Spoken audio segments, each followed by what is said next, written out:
Hoş geldiniz bu arada. Hoş geldiniz. Merhabalar, beni duyabiliyor Merhabalar musunuz? hocam. Evet. Hoş bulduk. Aa, YouTube'daki ufak bir sıkıntıyı halletmeye çalışıyorum. Ondan sonra başlayabiliriz.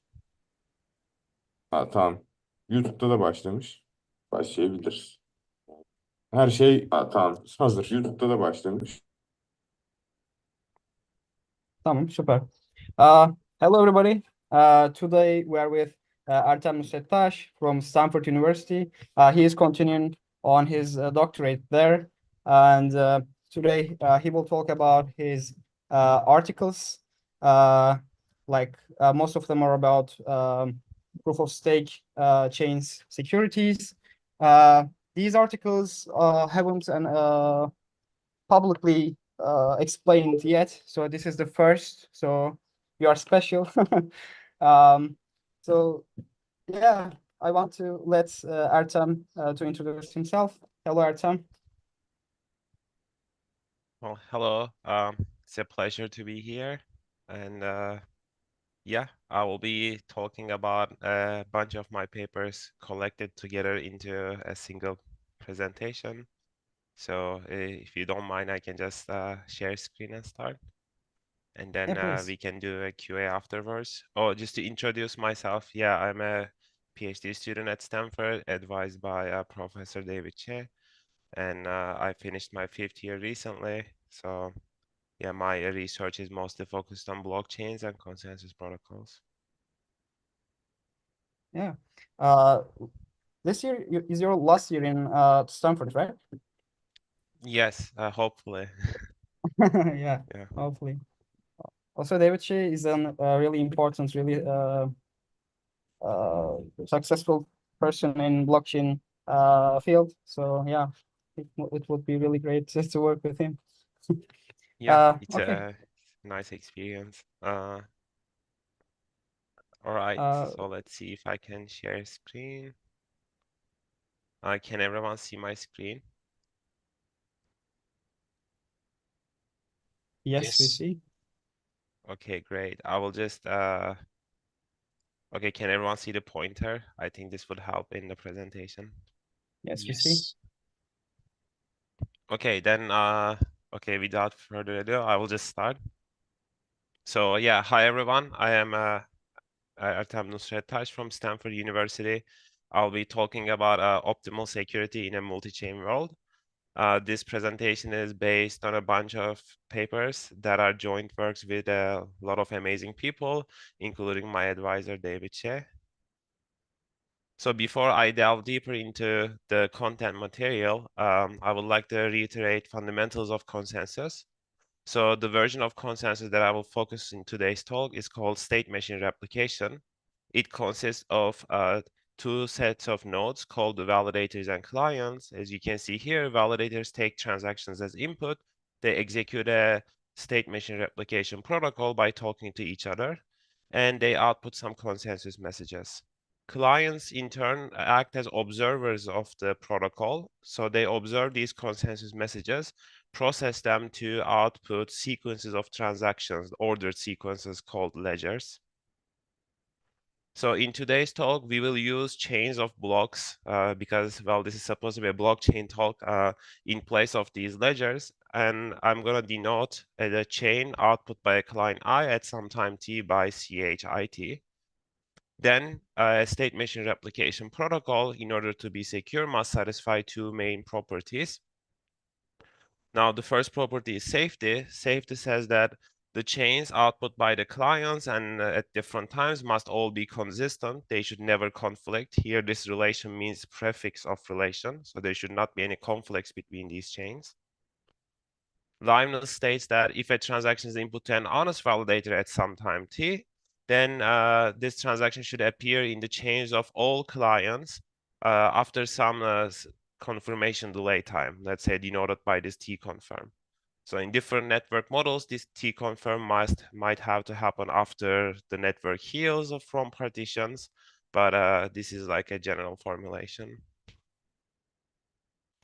Okay, consensus is a very it's an old field. It has a history of more than 40 years, going all the way back to the seminal Byzantine generals problem by Leslie Lamport et al. However, something interesting happened in 2008. The Bitcoin came about. So what is special about Bitcoin? So Bitcoin has a consensus protocol named the Nakamoto consensus that supports open participation, validators coming and going at will. To ensure that the adversary doesn't control a large fraction of the validators in this case, it uses proof of work as a Sybil resistance mechanism. Perhaps more interesting than the open participation aspect is the fact that it introduced incentives in the form of block rewards to ensure high participation in the chain. Okay, soon after Bitcoin, proof of stake gained prominence as a main Sybil resistant mechanism, perhaps due to factors such as environmental factors. However, I would like to focus on two specific proof of stake protocols in this whole general realm of proof of stake protocols. Note that there are many other proof of stake protocols than the ones I highlighted here. However, there is something special about these two. So what is that? So these two protocols, besides block rewards as incentives, they introduce slashing as a disincentive to basically disincentivize the validators from violating the protocol. So the slashing acts as a punishment mechanism for protocol violation. So what enabled these two protocols to do this, and which did not happen on Bitcoin? So this was enabled by a new property called accountable safety. So accountable safety is a strengthening of safety, and we need to understand it very well to understand the rest of the talk. So I would like to go through the example of a simple PBFT style protocol to illustrate how it works. Note that as a disclaimer, this protocol that I show here is not secure at all, but it's a good example to illustrate how accountable safety works. So the protocol proceeds in rounds, and in each round, a leader is selected from the set of validators shown here distributed around the globe. And this leader is supposed to propose a block like this. And the remaining validators are supposed to vote for the first block they see in a round proposed by the round leader. So in this case, there's a single block that is seen in time by everyone, so they all vote for it. And the block, upon gathering a sufficient quorum of votes, namely from 2/3 of the validators, becomes confirmed. So now confirmed means any client should safely output this block as part of their chain. Now, suppose the adversary proposes two conflicting blocks in a round. So what would happen here? So we will see how this 2/3 rule helps us. So in this case, let's say 6 of the validators show the block on the left first, so they vote for it, and their votes are sufficient to confirm this block, which in turn causes a client Alice to output this block as part of its chain. Whereas the remaining 3 validators see the right block first, they vote for it, but their votes fall short of the quorum, so this block is not confirmed. Okay, so far so good. There's only 1 block confirmed per height here. However, it's possible that some of the validators are adversarial, right? So they not only vote for the first block they see, they vote for both of the blocks in the same round. Now, this will cause the right block to be confirmed as well by gathering 6 votes, and it might perhaps cause a different client Bob to output this block as part of its chain. So now that's a problem, that's a safety violation here.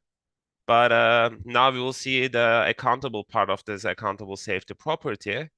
We can basically inspect these votes and identify which validators double voted for these 2 blocks. Note that double voting for the blocks is a protocol violation. So we can identify which validators acted adversarially and violated the protocol after a safety violation.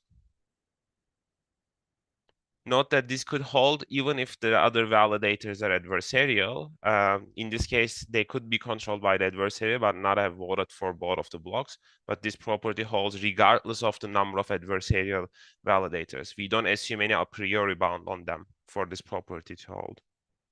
Okay, just to formalize everything further, we say that a protocol with n validators satisfies accountable safety with resilience n/3. If the protocol does remain safe indeed, if there are less than n/3 adversarial validators. So this is the standard safety property. But now here comes the accountable part. If there are more than n/3 adversarial validators and they cause a safety violation, We would like every client to be able to provably identify at least n/3 adversarial validators as protocol violators.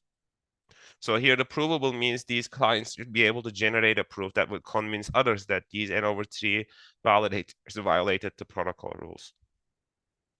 Of course, for this property to make sense, we should ensure that no honest validator is ever identified, so there should be no false accusation.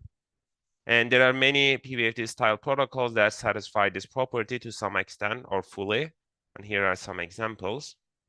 But what is our goal with accountable safety?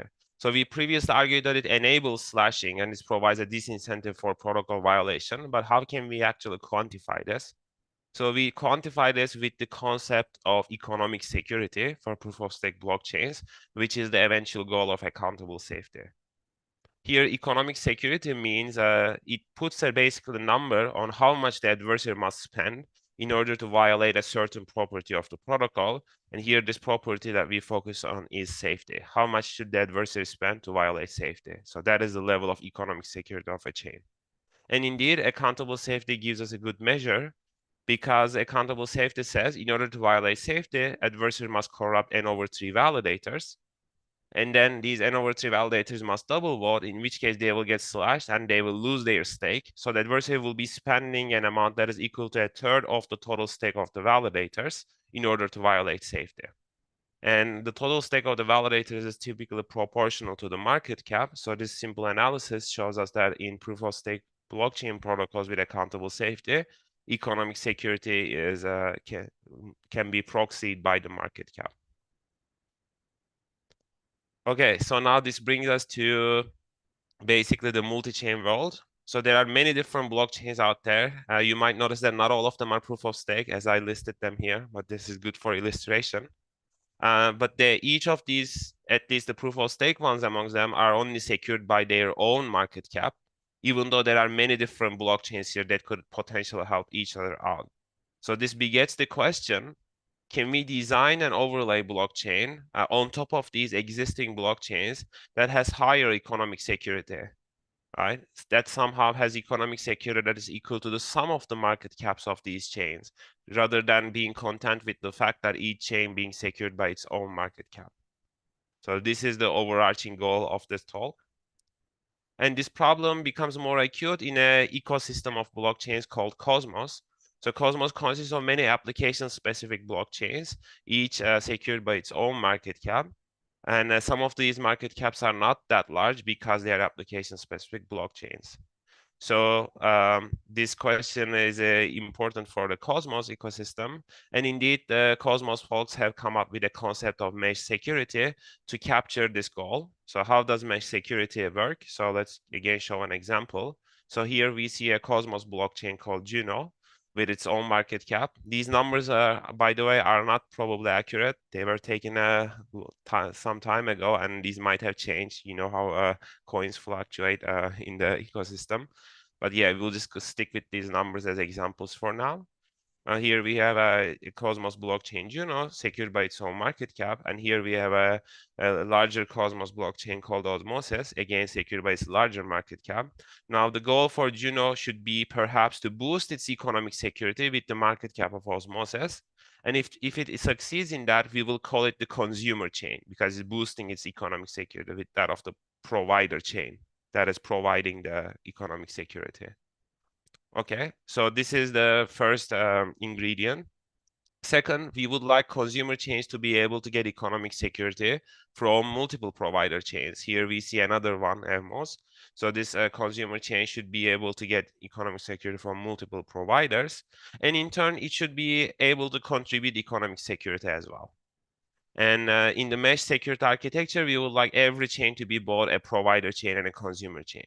Now, what this means is that this means every blockchain in this mesh architecture will be able to boost its economic security to the level that is sum of the economic securities of all of the participating blockchains. Okay, so this is our goal. And Cosmos folks have thought about achieving this through cross-staking. So what does cross-staking mean? It essentially means that the validator set of a provider chain validating not only its own chain, but the chains of the consumers as well. right? In this case, the provider chain is Evmos, and its validators are validating that of the consumer chains. Now, there is a slight issue with that, the issue being related to scalability. So this architecture requires the provider validators to run full nodes of the consumer chains. Because what does validating mean? Validating means, while you download the blocks of the consumer chains, you verify its data availability, you validate the transactions, you validate that the consensus rules are satisfied, etc. So this puts a lot of burden on the validator set of the provider chain. It does solve the problem, because now, in order to violate the safety of the consumer chain, one should not only corrupt a third of the validators and incur the slashing cost here only in Juno, but the adversary must corrupt a third of the total set of validators that are validating this consumer chain, namely those coming from Evmos and Juno. So even though it's achieving our goal, it is basically incurring a large cost because of this full node requirement on the set of validators here. And this problem becomes more serious when we have all chains acting as both providers and consumers, as shown here, because now every validator is validating every other blockchain in this architecture, with potential impacts on scalability. Okay, so this basically prompted us to ask the question, can blockchains instead borrow economic security from other chains by only reading from and writing to the other blockchains succinct amounts of data, right? Instead of running full nodes of each other, can we basically enable this borrowing of economic security when the validators only run light clients of the other chains? More formally, we want a high economic security interchain consensus protocol. So what does interchain consensus protocol mean? It means a protocol where the chains can only read and write succinct amount of data to the other chains. So we would like to achieve this architecture with the following restriction. These blockchains here should be able to talk to each other, but they will only be reading and writing succinct amount of data. Okay. So when we say blockchain is reading and writing to each other, how would this happen? Well, if we look at this Cosmos map of zones again, you will see these white links between the blockchains, right? You can also see the white dots here. So these white links are IBC communication channels, and then these white dots are packets in flight. Okay, what is IBC? IBC is the inter-blockchain communication protocol. It's essentially a light client bridge that enables these chains to talk to each other by sending data to each other. Now, as part of the maintaining an IBC connection, so these chains, for instance, here, that has a link between them, they need to send occasional heartbeat messages. Yeah, these are the IBC connections.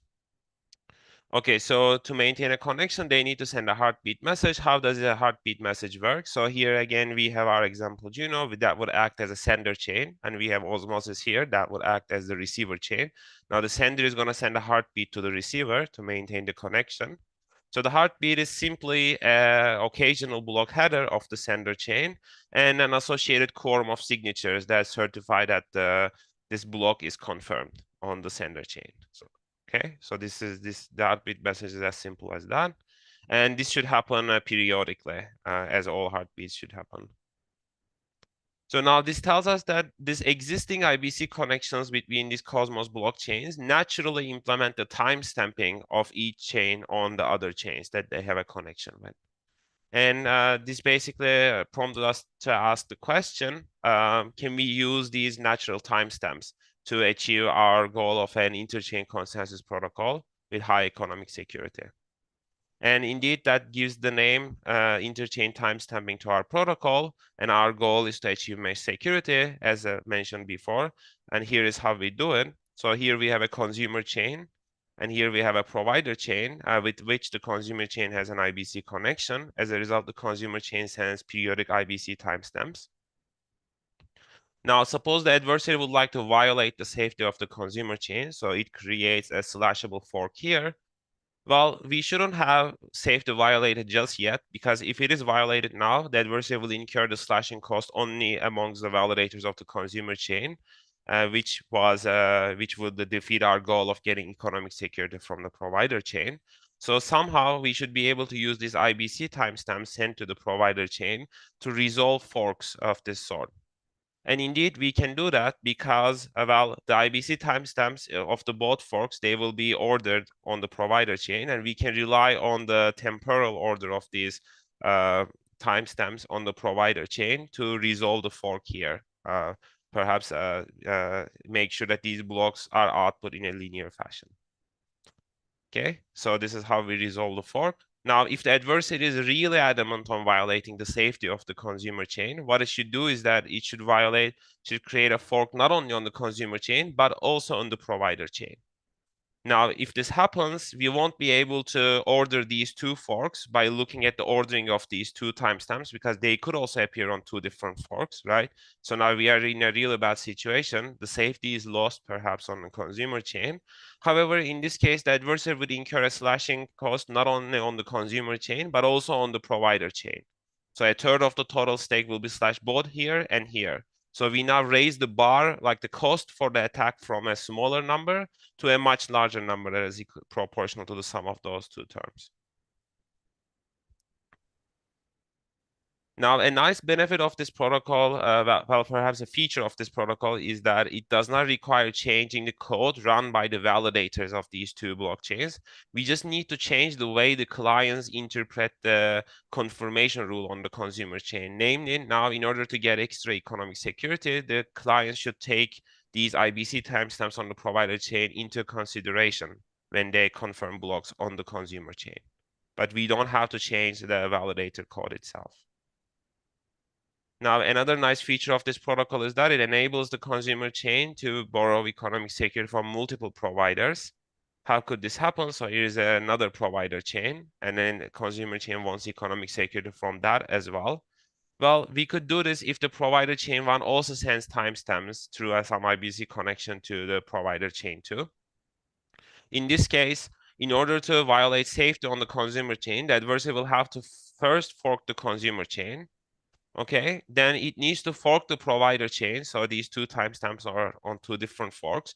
But now if the provider chain 2 is safe, we could also basically resolve the fork on the provider chain 1 and then use that resolve chain to resolve the fork on the consumer chain. So to prevent that, the adversary will also have to fork the second provider chain, so that now all timestamps are on different forks. But now, what does this mean? This means that the provider chain 1 gets economic security from provider chain 2, following the logic in the previous slide, and the consumer chain gets economic security from both of them. Now, another nice feature of the protocol is the clients can choose the desired level of economic security.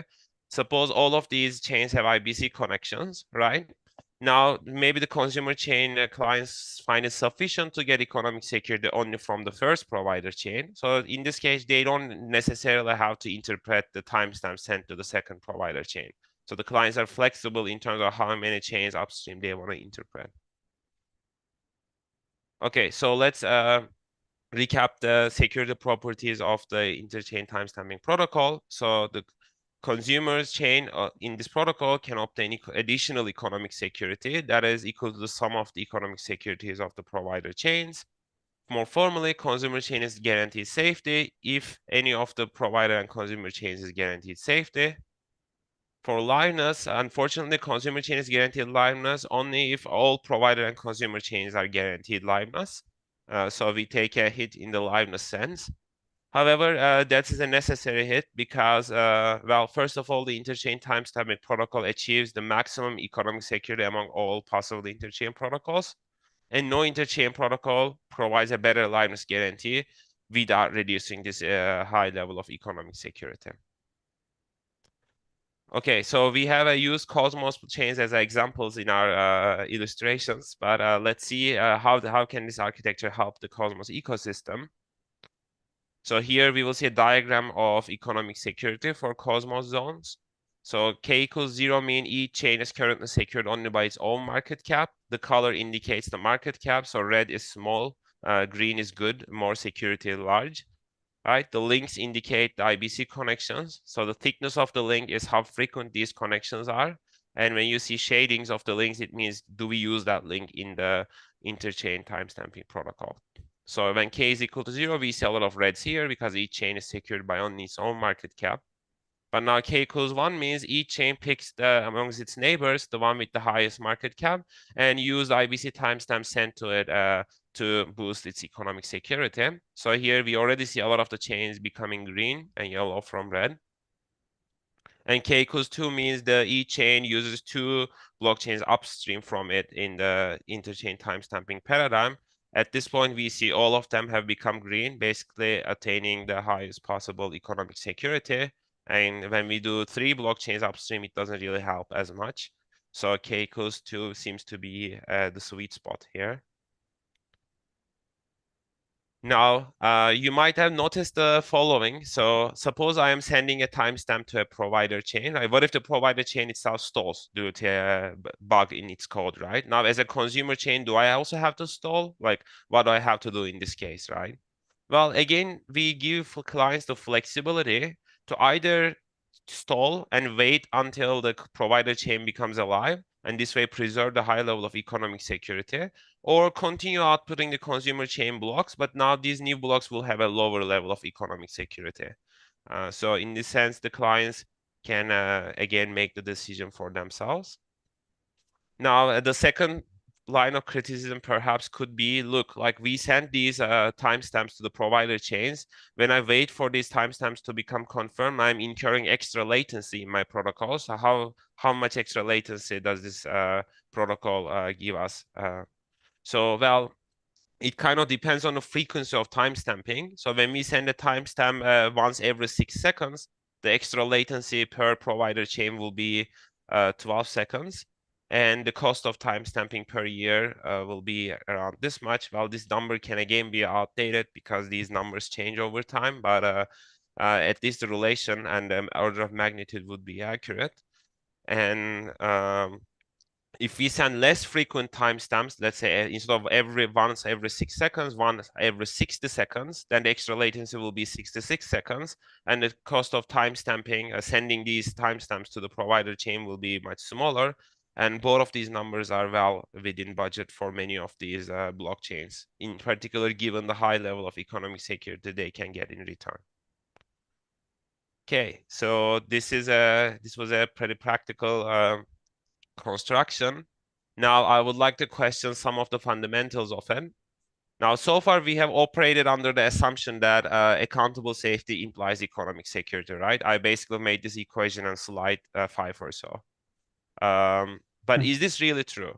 So like many proof of stake blockchain protocols, as we have seen in the previous slides, has accountable safety and the main proof of stake Ethereum, etc. But in fact, no proof of stake protocol can have economic security without external trust. And that is an observation that I've swept under the rug until now. Okay, so you might ask, why is that? The arguments maybe seemed convincing before. Well, let's see why this is the case with an example again. So we have our blockchain Juno here. Again, it outputs confirm blocks, right? Now, at some point, suppose the validators, they would like to withdraw their stake, namely unbond, and then leave the system. And then from that point on, the blockchain will be extended by blocks created by a new validator set. But now the validators who have created these 4 blocks, they withdraw their stake and leave the system at this point. Okay, so far so good. There is no issue. Turns out these validators that have created these blocks and left the system were in fact adversarial. And while they created these top 3 blocks in public, they were secretly creating these bottom 3 blocks. They initially kept these private from everyone else. Now, upon leaving the system, they published these previously private 3 blocks to confuse everyone, basically creating this fork.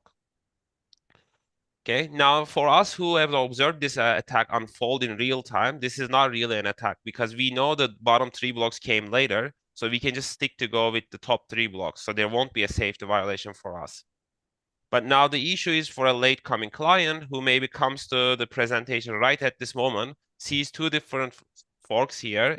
This late coming client doesn't know which one was published earlier, which one was public earlier, and which one was private earlier. So it will be confused about which one is the correct chain, which one is the attack chain, and which one it should go with.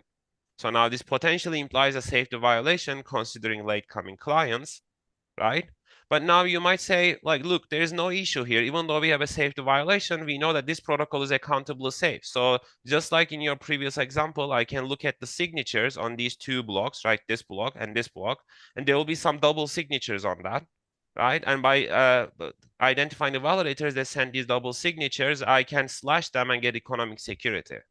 Well, this is not really true, because even though we can identify who is responsible for this attack, we cannot punish them. We cannot slash their stake because they have already unbonded at this point. So this is the heart of the problem. So now this tells us that maybe accountable safety is not exactly the right notion to imply economic security, but we should basically assert a stronger property called slashable safety. So this property is defined very similarly to accountable safety. It says that if there's a safety violation, a third of the adversarial validators can be provably identified as protocol violators. So this is the same property as accountable safety as before, but now we require them to be identified before they withdraw their stake, before they unbond. Okay, so we add this requirement to our new property. And this now provides an economic security for proof-of-stake blockchains. So we would like our proof-of-stake blockchains to satisfy not only accountable safety, but this stronger slashable safety property. But even though we define this, we identify this as a desirable property, can we actually achieve this, right? Now, the previous attack that we have seen here tells us no. Even though it's a nice property, it is kind of void in this case because we cannot really achieve it. Like without external trust assumptions, again, because of the same attack that we have just seen, no proof of stake protocol provides slashable safety with any resilience because the adversary will be able to withdraw its stake before it is provably identified, as it was in the previous case. Okay, so now perhaps to satisfy this property and get economic security, we need to relax our construction and maybe add some external trust assumptions, right? And now a good question is, what should be this external trust assumption that will enable us to go around this theorem and prevent the attack that we have seen? Well, if you recall, the attack happened because a late-coming client doesn't know which chain was published earlier, right? So this means that our external trust assumption should be a reliable arrow of time that a late-coming client can look up to and say, okay, so this chain was published earlier and this chain was published later. So this should be our external trust assumption. But where can we find such reliable arrows of time? So that's the question we ask here. Well, we got inspiration from the Bitcoin paper. If you read this Bitcoin paper carefully, there's a sentence here that says Bitcoin is essentially a timestamping server to generate computational proofs of the chronological order of transactions. So Bitcoin itself the paper itself says this is a timestamping server. So this basically inspires us to identify other blockchains as perhaps good timestamping servers. Perhaps more secure blockchains could act as our arrows of time. However, there's a catch here. Bitcoin is quite data limited. We cannot just like dump all the data to Bitcoin. We cannot use it as freely as we want. We should be very constrained as to how much we write to it because of its expensive data limited nature. Well, this basically brings us to our second construction here to give actually economic security to proof of stake chains. And here we see a standalone proof of stake chain. It takes transactions in, outputs a chain, and then we will use a data limited timestamping server as our external trust assumption to overcome the attack we have seen and provide slashable safety, right? Instead of just accountable safety. And because this is data limited, we will achieve this by only sending succinct timestamps of the proof of stake chain to this data limited timestamping server. Now that we have covered the previous construction, we all know what a timestamp is. It is simply a header of the block and a confirming set of signatures on it. Okay. So far so good. Well, this could be Bitcoin, perhaps, just to give a concrete example. And we named this in the paper the Babylon protocol. And what does it achieve? It achieves slashable safety now, thanks to our succinct timestamp sent to the timestamping sent to the arrow of time. We can not only achieve accountable safety with resilience 1/3, and we can achieve slashable safety with resilience 1/3. Another nice feature that I haven't really discussed much is that we can achieve liveness with resilience 1/2 instead of just 1/3. And this is optimal for proof of stake chains that have access to a data limited timestamping server. So if your timestamping server is data limited, you can't really do better than these. For more formal statements, you can indeed consult the paper. And just to compare it with a standalone proof of stake chain without access to a data limited timestamping server, a standalone proof of stake chain would only have accountable safety instead of slashable safety. And it will have at most a liveness of 1/3 if the accountable safety resilience is 1/3. Whereas here we can overcome this 1/3 barrier thanks to our succinct timestamps and achieve 1/2. Okay, so far so good. Now let's just see how this timestamping exactly happens and what will be the rule for unbonding. And that will basically give an overview of this protocol. So here is our proof of stake blockchain. And suppose the validators who want to withdraw their stake unbond, they send a request to do that. We don't honor this request just yet. These people will have to wait a little bit. So here is our timestamping server, which is simply a different blockchain. Now, first, these people must wait for the block containing the unbonding request in its prefix or within itself to be timestamped on the timestamping server, right? This is our usual timestamp. Now, they will have to wait until this timestamp is confirmed in the timestamping server. In the case of Bitcoin, it becomes sufficiently deep, right? We believe that if it becomes sufficiently deep, it won't be reverted. Now, once this happens, we allow these validators to unbond.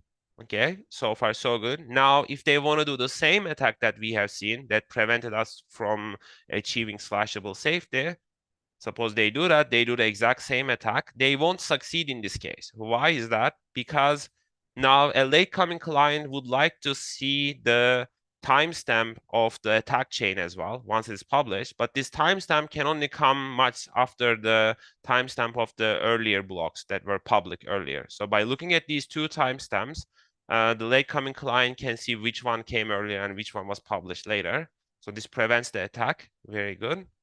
And a final benefit of this protocol is that in many blockchain ecosystems, this delay between sending an unbonding request and actually taking the money out is quite long. It is on the order of weeks. In this protocol, we can achieve an unbonding time, the delay, which is proportional to the timestamp confirmation time of Bitcoin. And this need not be on the order of weeks, right? People typically believe, let's say if you wait 12 hours, the block will be sufficiently deep that it won't be reverted. Okay, so that is pretty much it. You can find details of the paper at these links. And yeah, just to summarize, in the first construction, we shall have to boost economic security. In the second construction, we have seen that we need to go just one more step beyond accountable safety to get economic security. And we could do this by, again, relying on timestamps, as in the first construction, on a secure timestamping server. So this would give us slashable safety in this case. Well, the exact mechanisms of slashing itself is more complicated, so we don't focus on those mechanisms in these papers, but we have identified slashable safety as a prerequisite and achieve it here in this paper. Yeah, thanks so much for listening, and happy to take questions. Yeah, thank you for your presentation. It was great. Yeah, Dawn will ask questions and then. Yeah. Thanks for the amazing presentation, by the way. And like, I cannot describe how I'm feeling right now because like it was like 2 years ago, and I have came across within the Babylon's first paper. I think it was in January of 2022, and like we have discussed within my friends from I2, and right now I'm here to ask you a question. So thank you for this chance. So I just couldn't understand one thing in this interchain timestamping article. So who is relaying the timestamps across chains? So in IBC, there's relayers, and the relayers are incentivized by the fees that is paid by clients. So I just couldn't understand who is the person in here that relays timestamps or data, succinct data across chains. Yeah, it's a very good question. I think our idea was to piggyback on the existing IBC timestamps. And so the IBC relayers will again act as the relayers of these timestamps because they already do that as part of the protocol. And then what our change in this protocol is essentially we are not really asking any more timestamps or anything. What we are doing is we are telling the clients of these blockchains, hey, look, these timestamps already exist. Why don't you use those to interpret which blocks are confirmed and which blocks are not? So that is Yeah, the yeah. Yeah, that makes sense. But then the question for me would be like, if there's no one that wants to use the IBC connection, then the provider chain, not provider, sorry, the clients couldn't achieve the security. No, or maybe I'm misunderstanding the design. yeah. So if yeah. If the clients don't want to use it, of course they will they won't be achieving the security. But here an important Yeah. point is that the clients are the people who are achieving the security. So when the clients Yeah. interpret these timestamps, they are only helping themselves. It is not like there is a set of validators, a clients, and someone else besides the clients and validators who are achieving security. So we are simply asking the people who want the security themselves, the clients, to interpret these timestamps. So who is a potential client? Let's say your wallet could be a potential, or, okay, so your wallet is not exactly the client, but your wallet gets some data from someone else, right, who gives it the confirm blocks. So that could be a potential client. And to be really on the safe side, that entity could be using these timestamps. And Yeah. Yeah, that makes a lot of sense right now, because like in this kind of architectures, every time I ask the same question, like who is giving the incentive? But right now the incentive is the security of all of the chains that you are connecting with, and it's much better than what we have right now in IBC. In IBC right now we just connect the chains within like arbitrary message passing bridges. But right now, it's much better. Yeah, it makes sense to me. Thank you. I also want to ask a question, but in general, we know that proof of work isn't the perfect solution for environments. So there is proof of stake. But in the future, with the quantum computers, will the proof of work mechanisms still work as today? So in Bitcoin at least. So can it change? Can it be changed? It's a very good question. I'm afraid I won't be able to give a very satisfactory answer. Like first, I haven't studied quantum mining much myself.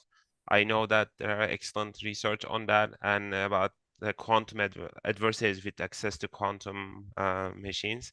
And there are also security analysis of that made. I don't know how comprehensive they are, but definitely if people are interested, I can send them later these links. I should also read them myself in the future. As to whether Bitcoin will change, that is up to the Bitcoin community. Well, it's not an ecosystem that changes very frequently for the good or the bad. And maybe in the future, the community will want to take these quantum computers into consideration in how the protocol is run. Well, yeah, so that is as much as I can say. Well, there we are still not very close, I believe, I guess, to quantum computers. But again, I'm not an expert on that by no means, so I don't know. But yeah, the consensus protocol should definitely look into these and be prepared for the future. I know that there are some interesting work on I think one-shot signatures that are enabled by quantum computers, and these one-shot signatures could be quite useful in perhaps not the proof of work, but maybe proof of stake blockchains. because now this double signing that I have always been talking about, right? The adversary double signing conflicting blocks, with a one-shot signature, this could perhaps be prevented. So yeah, this is just one example how a quantum could affect the consensus realm. Yeah. Thank you. Can I ask another question? Yeah. Right. So when I first heard your name, it was like 2 years ago, and like my friend told me that the Turkish hacker who like hacked the Ethereum's consensus mechanism. So like after that, I have read your paper and I have seen your interest to the Ethereum consensus. And in these days, we see a lot of criticisms to Ethereum consensus mechanism that it's a bit over-engineered and it's so complex. And when we look at the Ethereum's roadmap, we see that it's rollup centric, and they want to simplify the consensus mechanism to have better finality time.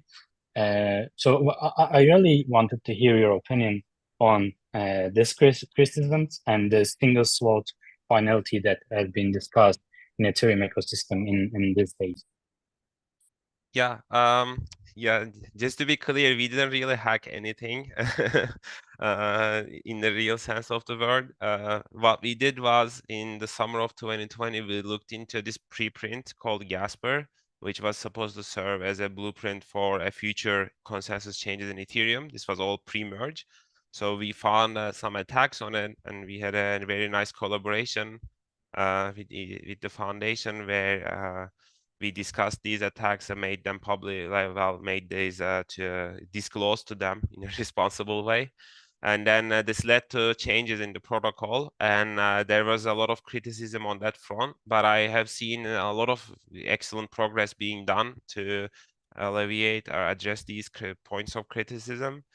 And well, the current protocol is okay. This is my understanding of it. Perhaps someone from the EEF will have a better answer, but just my understanding is it is this LMD Ghost, like as in the Gasper paper, with two patches called Proposer Boost and Equivocation Discounting.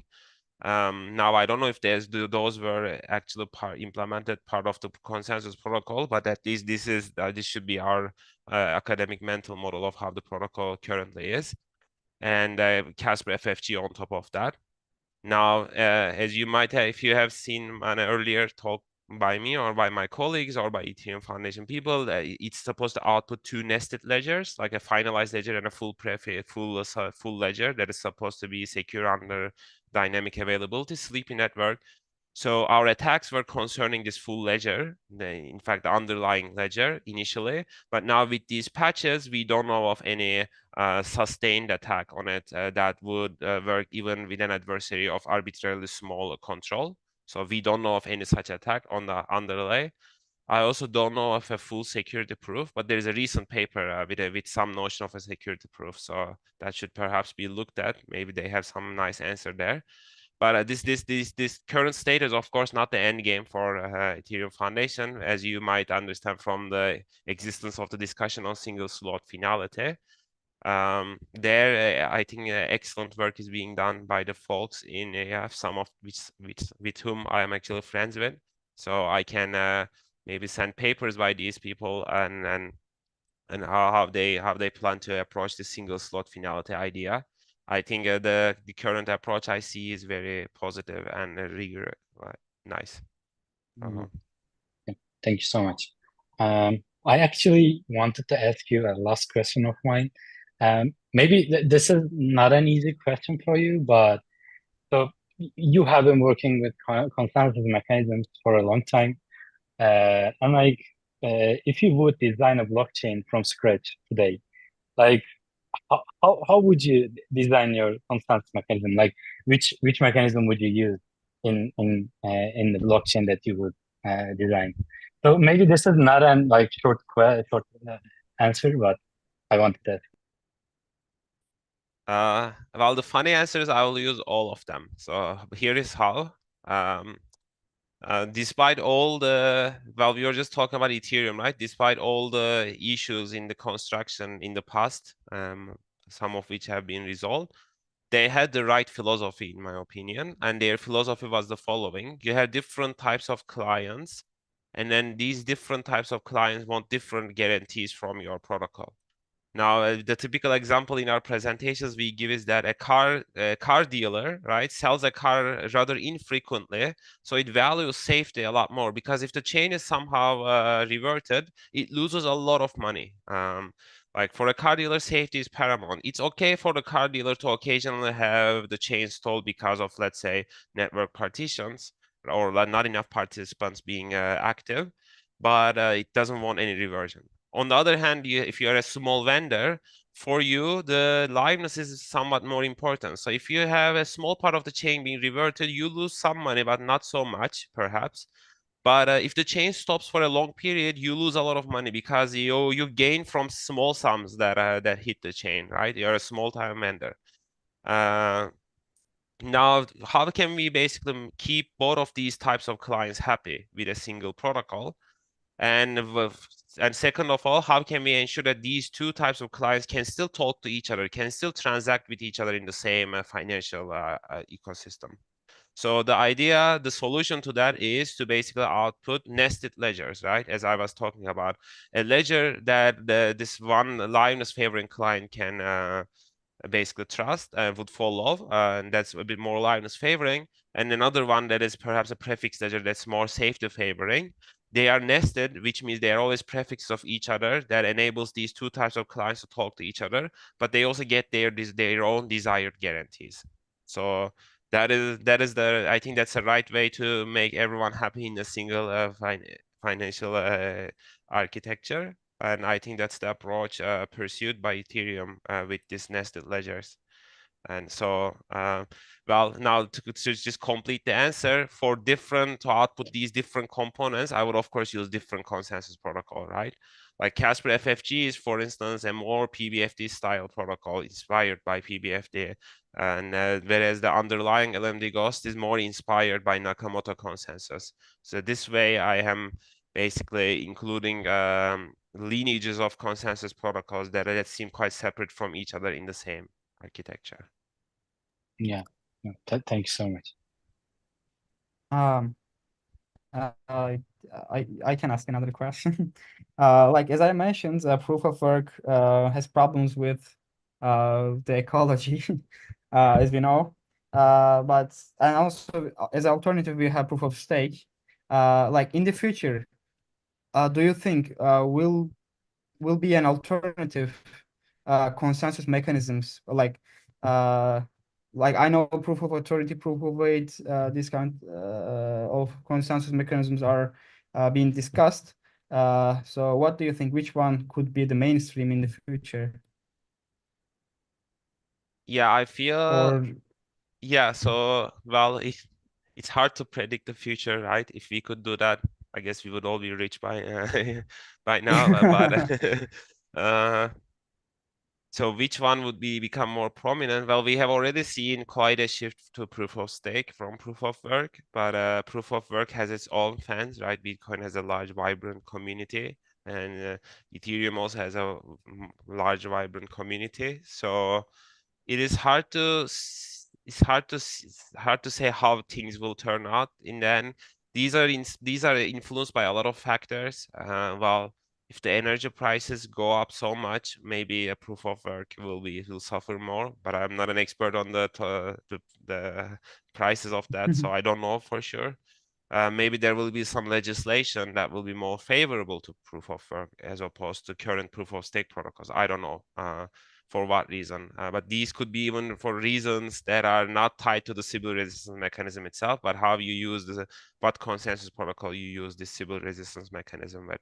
So these all could affect it. I'm thinking if I have seen any discussion on that by some field expert. Well, it's hard to say, but one thing to be aware of is that this is not only determined by people who design these protocols or people who follow them, but it's also determined by perhaps the reaction of the people outside of the immediate circle of the users or designers, right? Like legislators, what do they think of these, and how? And because their actions take a lot of effect, like their actions hold weight for these protocols. Yeah. Thank you. Like if do you have anything to add, Nusret? I mean, everything was great. Thank you again for the presentation and your great answers to our questions. Yeah, I think, yeah, let me just stop share. Yeah, I'm glad that you invited me to this. I hope this presentation was helpful. Feel free to reach out if you have further questions.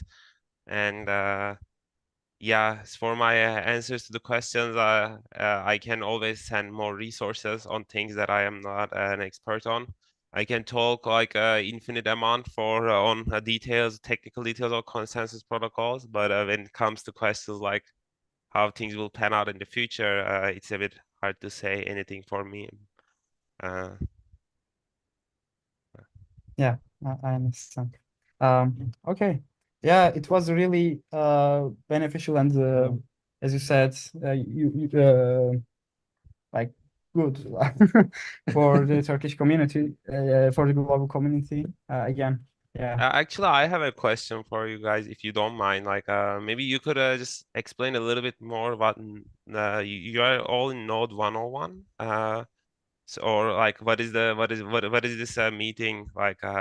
What are the organizations that are organizing this meeting? Also, we had it in English. Do the followers know mostly English, or like, are they all Turkish, or how does it work? Hello again. Sorry, it's my turn to talk now. I am from Node 101, one of the co-founder. Really glad to have you here. It's a pleasure to have some academics who is contributing to the Turkish ecosystem.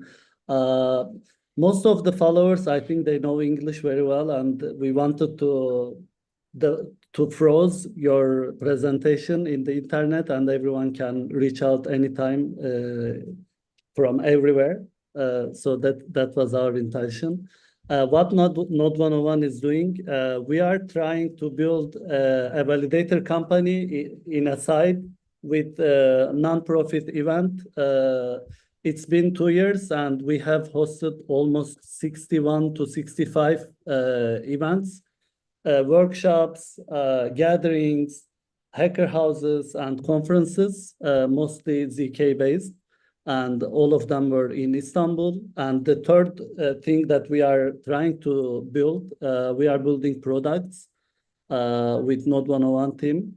Emre is one of our community member. We really like him. He brought this idea to us and we were very happy to host everyone here. Doğan is also one of the community member that we are proud of. He is the team member of Clave. I would say he is the co-founder, but I don't know how they introduce themselves. He is one of the best researchers that I really learned from. I think they can introduce themselves as well. But thank you so much for being here and sharing your all knowledge. And I hope we can keep building, continue this thing together for long term. Yeah. I also can introduce myself and the company that I'm working with. So I'm Doğan, like 22 years old researcher per se. And right now we are building Clave, a new generation wallet that's working with everyday devices, trust execution environments. And like I have joined crypto like 3 years ago, and in the first month, like in the first month that I was just like researching blockchain infrastructure and the best people in here, especially that came from Turkey, And I absolutely came across with Ertem's name. And today, this is why I'm so proud of having you written my friends from Node 101. So thank you for the presentation and the answers that today. Thank you guys for introducing yourself. It is my fault. I forgot to I forgot to let you to introduce yourself at the beginning. I'm really sorry about it. Like because of my excitement, I forgot. So thank you again. Also, I want to say just a few words about myself and Bilkent blockchain. I am a community member of Node 101, as Mustafa abi said, and also I am one of the members of Bilkent Blockchain Society.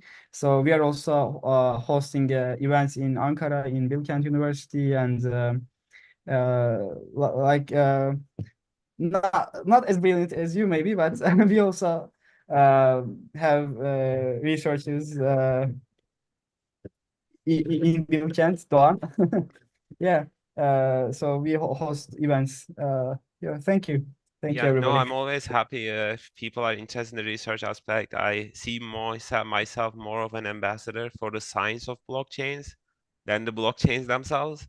Like you might have your own opinions on what all these blockchains and whatnot, but the science behind them is very interesting and exciting. The technology and everything. So please reach out. Feel free to reach out if you're interested in consensus protocols. That's where I have more expertise in. But yeah, please, I would be really happy if this inspired even a little bit of interest in the science behind them, whether this is consensus or we are talking about economic security, incentives, economics of that, etc. It's a very rich science. Yeah. Thank you everybody for listening. It was Yeah. really pleasure for us to have you all. Thank you so much for the presentation, and please keep continue the science you are like running for.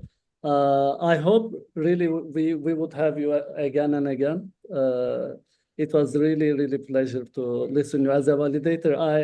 I mean, it was so nice. I inspired a lot. I will read the papers as well. It was amazing. Yeah, thank you. It was a pleasure to meet you all. Yeah. Thank you so much. Bye. Bye bye.